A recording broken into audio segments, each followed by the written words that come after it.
It's been 90 days since convicted felon Donald Trump was sworn in for a second term in the Oval Office.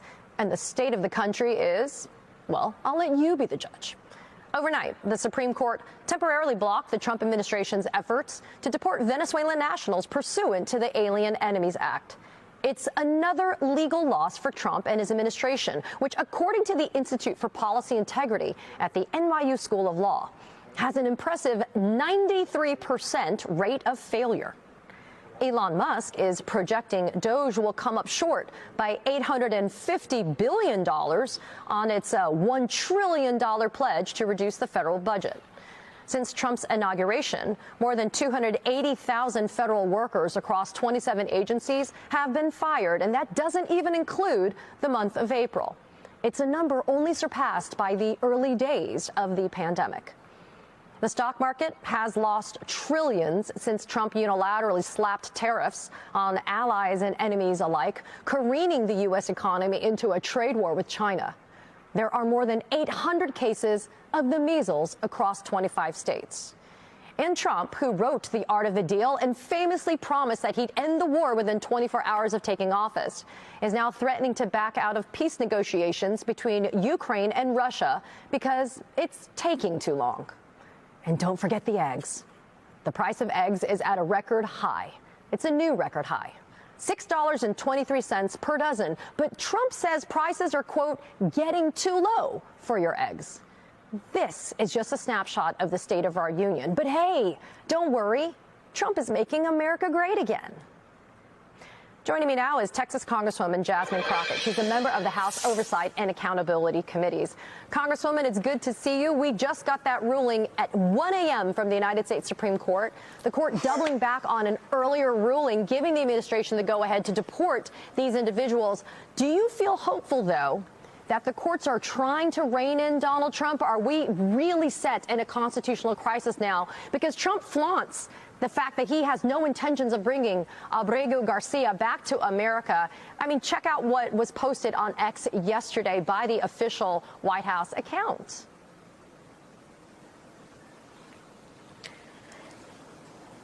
Yeah, Katie, first of all, it's great to see you this morning. Yeah, so first of all, it's great to see you. And one of my colleagues actually put this post up in a group chat, and I was like, okay, this isn't real, right? Because it was just a picture.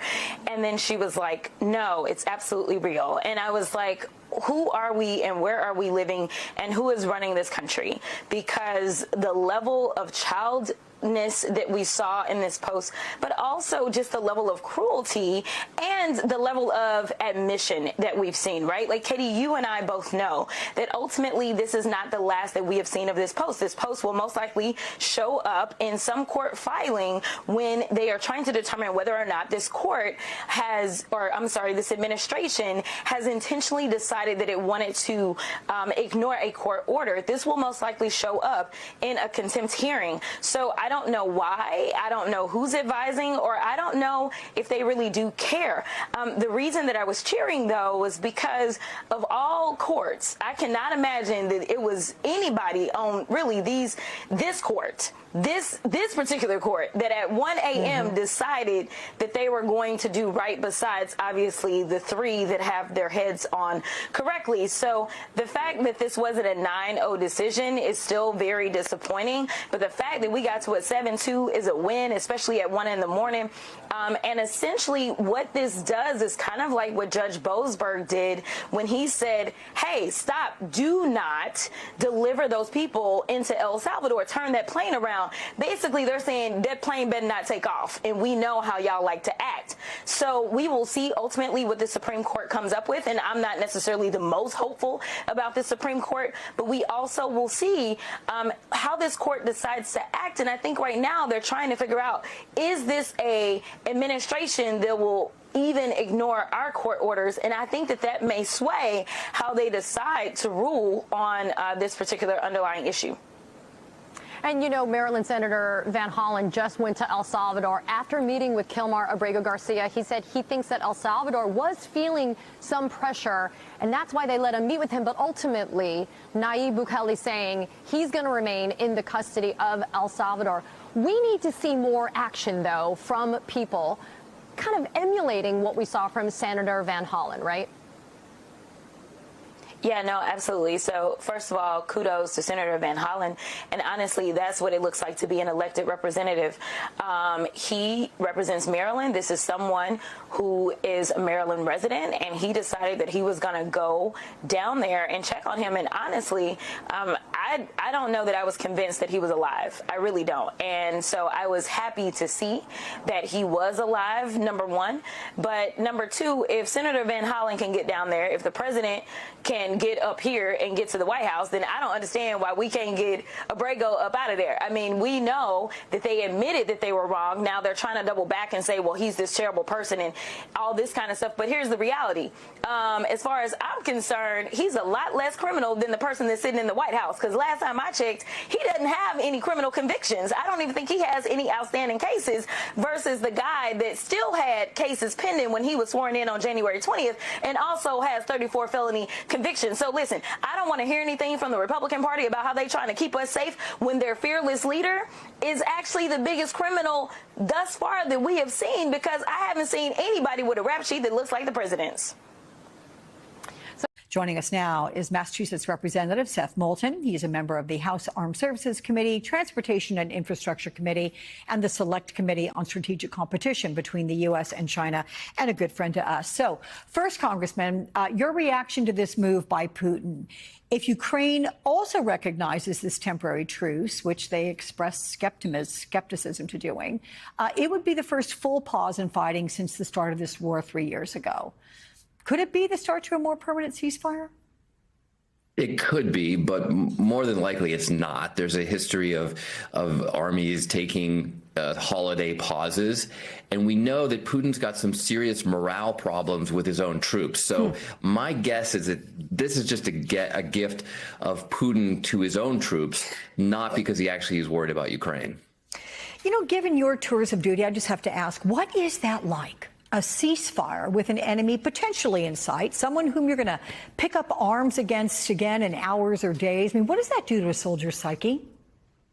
I mean, Alex, it's an interesting question. I actually lived through this in 2004 when we were in a brutal fight in Najaf, southern Iraq, against the Muqtada al-Sadr militia, the Mehdi army. And there were negotiations going on in Baghdad just as we were about to commence our final assault. And then everything went silent. It was just the most surreal experience at this battlefield where machine guns, tank rounds were going off 24/7. You couldn't think for more than 30 seconds without hearing gunfire. And then all of a sudden it was this eerie silence. But I'll tell you what, there were mixed feelings, because on the one hand, we of course had a better chance of surviving, and we were thrilled with that. On the other hand, we thought the folks in Baghdad, the politicians, were giving our enemy a break. They were giving them a chance to escape and fight another day, where we were about to put this to an end. Well, I'm glad you shared that. I've always just wondered what that's like. Let's listen to Secretary of State Marco Rubio's comments on the peace talks. Here he is on Friday.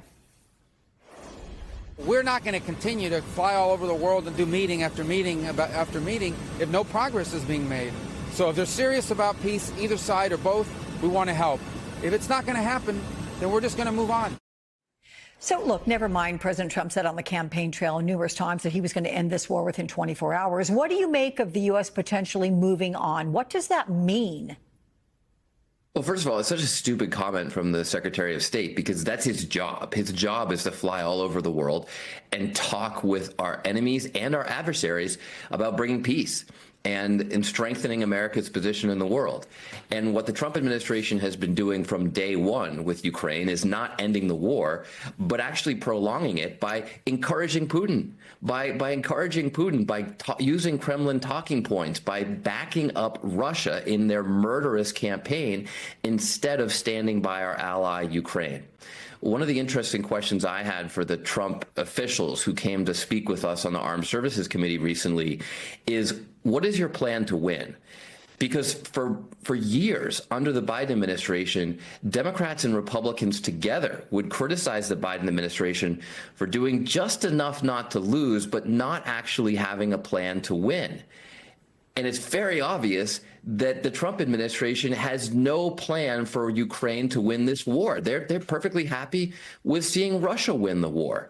So Rubio's not doing his job. We are not standing by our allies. And ultimately, this all makes America weaker, not stronger. We need to show our allies that we're going to stick by their side and stand up for them and not just give in to the Kremlin here. Let me throw out this. Granted, this is not something straight out of a diplomacy 101 playbook, but could this be some kind of a Trump negotiating tactic? Because I'm curious who does step in to broker peace, if not the U.S. Well, I don't know. I mean, Trump seemed to have a plan to end this on day one. Then he took on the tactic of attacking our own ally, embarrassing Zelensky in the Oval Office, in a spectacle that we've never seen before in our lives, a real display of outright cowardice by the president and the vice president in the face of a hero in Zelensky from Ukraine. And then then Trump turns around and says, I can't trust Putin. Well, wake up, buddy. We all can't trust Putin. If you haven't figured that out by now, I don't know what your plan is at all.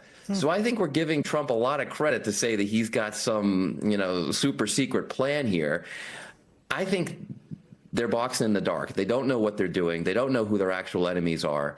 And ultimately... What we have here is what we need to see. We need to see Democrats across the political spectrum unite.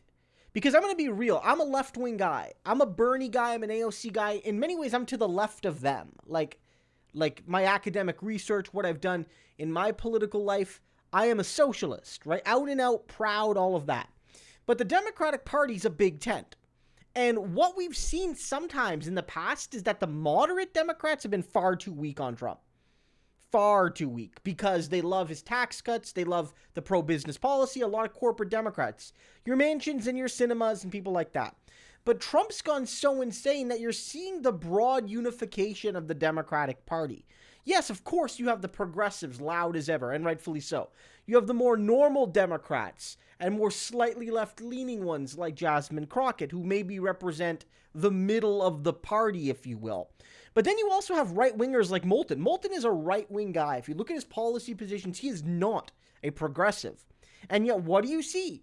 You see Democrats across the spectrum uniting to take on Trump on every issue: foreign, domestic, economic, social, big philosophical, and day-to-day, here's how it affects your pocketbook.